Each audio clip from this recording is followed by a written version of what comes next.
akan kamar mandi tolong disiram, wah keluar belum gitu. Cara komunikasi, walaupun maksudnya kita paham, ya. Jadi sampaikan tentang yang penting, jangan sampai ketika kita sedang sholat ada handphone yang bunyi, ada soft yang belum lurus dan belum rapat. Nah, kalau sudah lurus dan rapat baru kita bertakbir, itu etikanya imam, ya, yang sebaiknya dilakukan. Tapi kalau sudah rapat semua, tidak perlu lagi sebenarnya, ya. Kalau jamaahnya cuma 1-2, ya tidak perlu.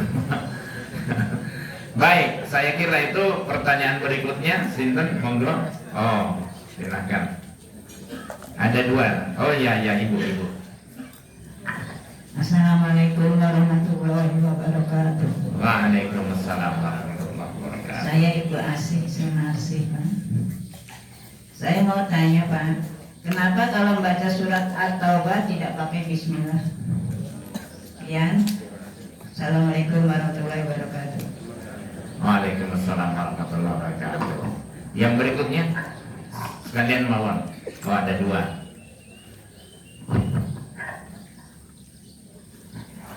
Assalamualaikum warahmatullahi wabarakatuh. Waalaikumsalam. Mungkin Bapak sudah kenal karena sudah sering ketemu. Ya, nama saya Artono dari Sendolo.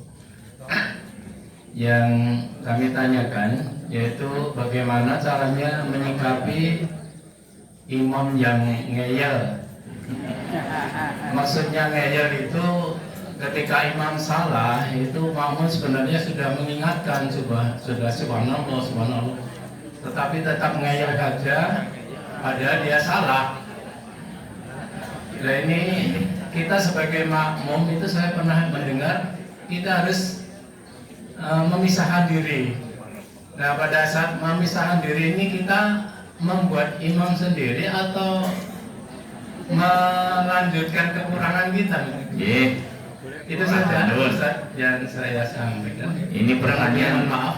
Ya. Wassalamualaikum warahmatullahi wabarakatuh. Waalaikumsalam warahmatullahi wabarakatuh. Yang pertanyaan yang ini disukai Pak Robo. Monggo. Yang berikutnya.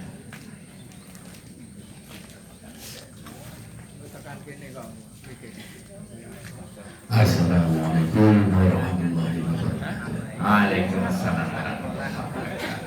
Iya, nama saya Boniman dari Jati Sawit. Jadi ini lepas sedikit ya Pak.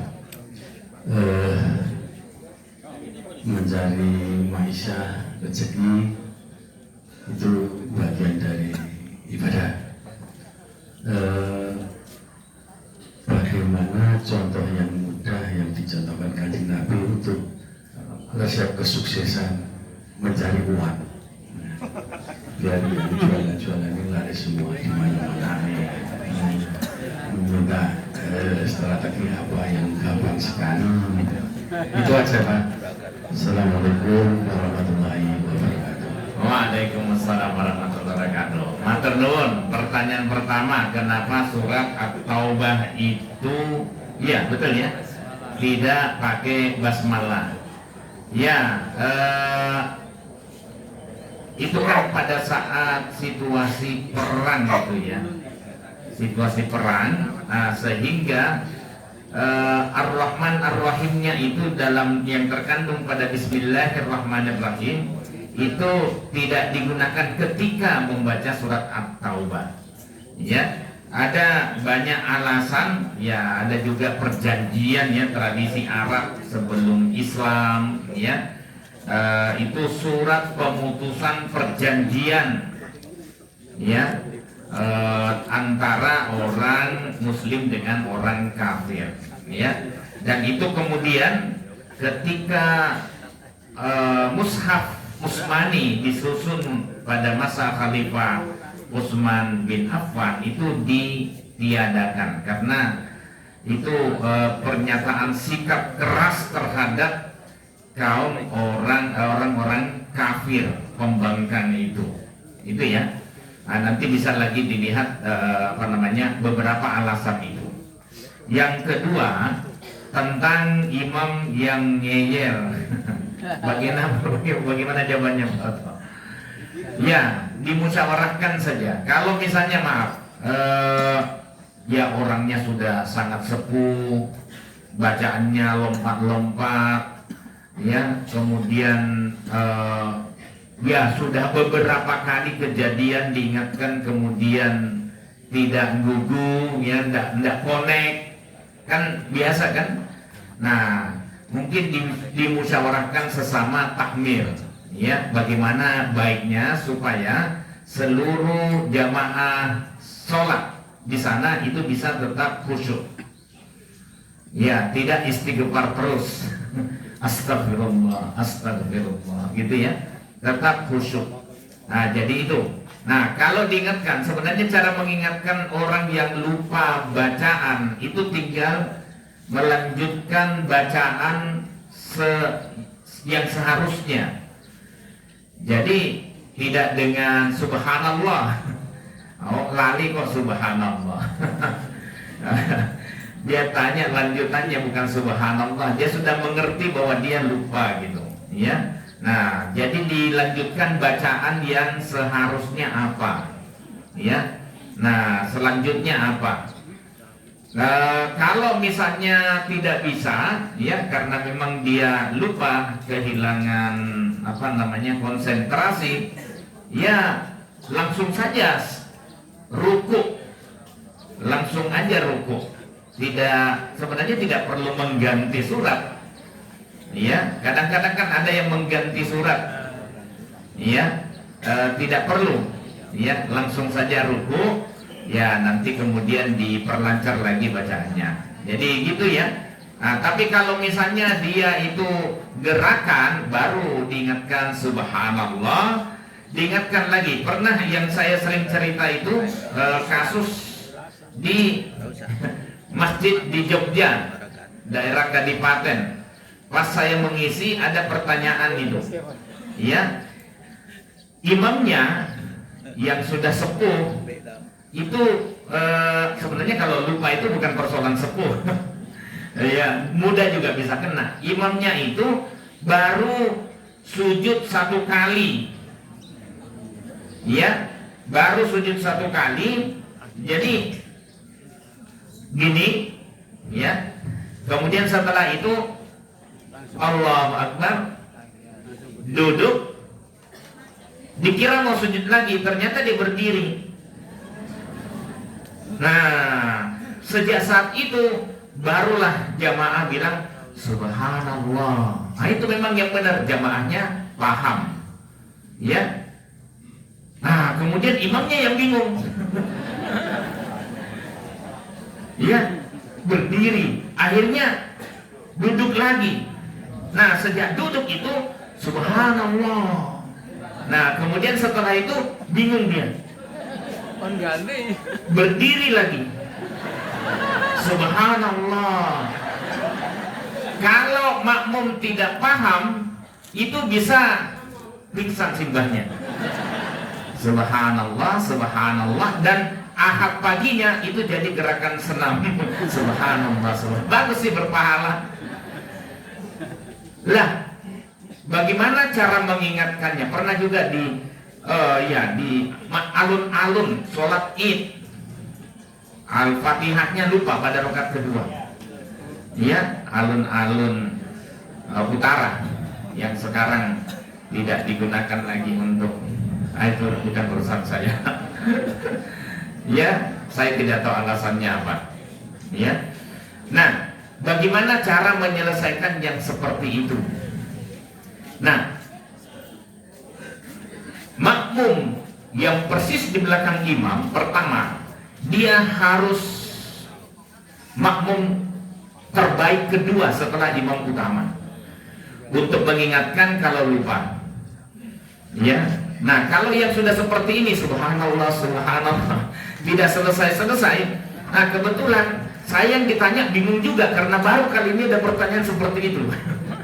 Akhirnya saya tanya, lalu bagaimana solusinya ketika seperti itu? Ya, imam bingung. Nah, kemudian ada anak muda yang jawab, Akhirnya ya ada di antara kami yang berani mengingatkan. Ya, pada saat berdiri begitu sudah mulai kelelahan. Langsung masnya yang di belakang itu bilang, "Mbah, sujud teh kirang setunggal."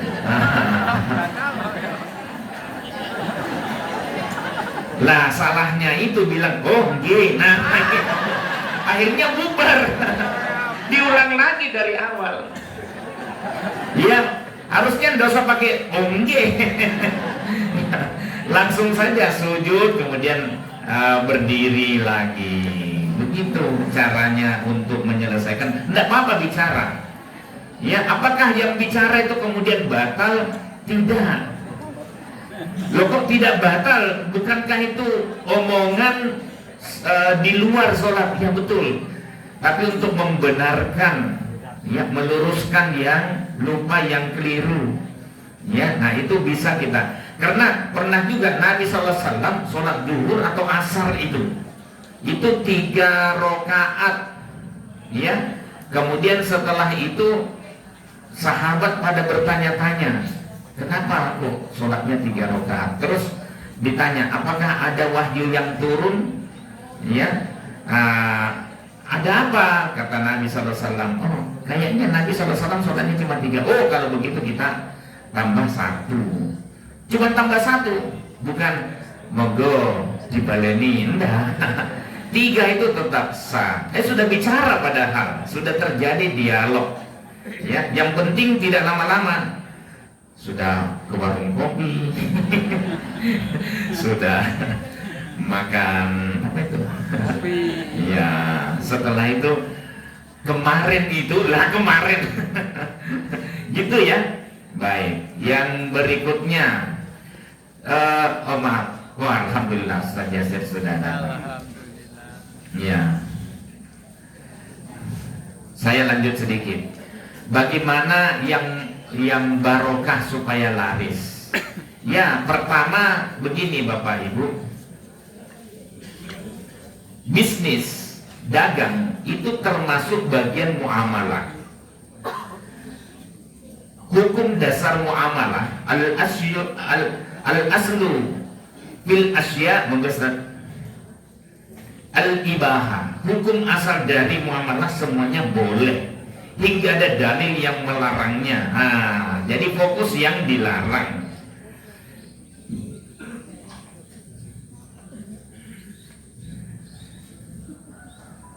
Moga-moga.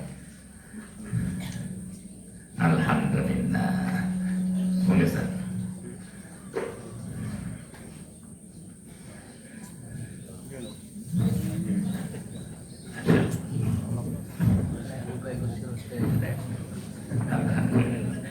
Kapan-kapan kita lanjut ya. Iya, karena ini penting. Jadi yang pertanyaan nanti kita bahas kapan-kapan insya Allah.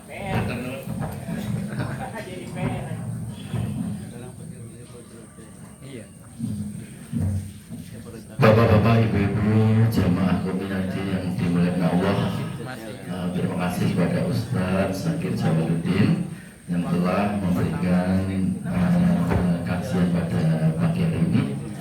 Dan kami atas nama dari pengajian kombinasi mengucapkan banyak terima kasih kepada Ustadz Jazir ASP yang telah hadir di tengah-tengah kita untuk memberikan kajian masalah sejarah. Untuk itu kepada panjenengan Bapak Ustadz Jazir ASP, waktu dan tempat kami